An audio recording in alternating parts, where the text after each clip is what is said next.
ang lalig o ng diskarte. Mo nga mag-blend 45 malunggay coffee. Nailami nga kaping Pinoy na swak sa panglasa. Dunay Pinoy tibay resistensya tungod kay naay kamunggay, vitamin C ug zinc with proper diet and exercise. Blend 45 malunggay coffee. Ang kape sa madiskarte. Sulit sa bulsa, mo nga palit na. Timplang Pinoy nga abot kaya. Mao ka na ang Blend 45. Ang kape sa madiskarte.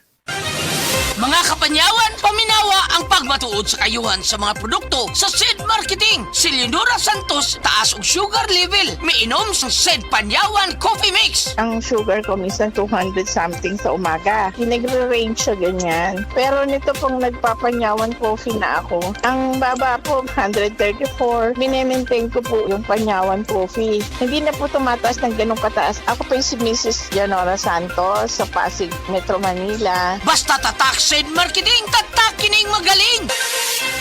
Usa ka senior citizen nga si Nanay Bebe nga taga Carmen Surigao del Sur nga makahatag sa iyang testimonya nga siya naayo sa iyang balatian. Nagtumar ako sa Bila-Bila, duha man ako kabuyan, naarang-arang na ako kuman, makapanaw na.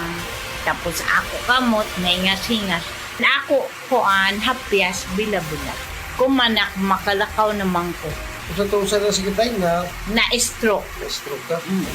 Sa Paragis, Bila-Bila, dili na ka mag-agwanta pa. Camel soy sauce, Camel soy sauce, alang sa special mong sudan. Camel soy sauce. Camel, sukang puti, sa sudan mo palami.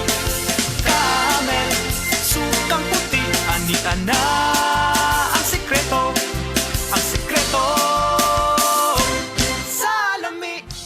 Hi, I'm Dulce, your Asia's Power Singing Diva. From my Dulce Amor days to where I am now mentoring aspiring singers, I feel proud bringing honor to our country. At my age, I make sure I live fit and healthy with proper diet, exercise, and MX3 every day. MX3 is one of my instruments to complete the powerful rhythm and harmony of my musicality. Mahalagang paalala, ang MX3 capsule ay hindi gamot at hindi dapat gamiting panggamot sa anumang uri ng sakit.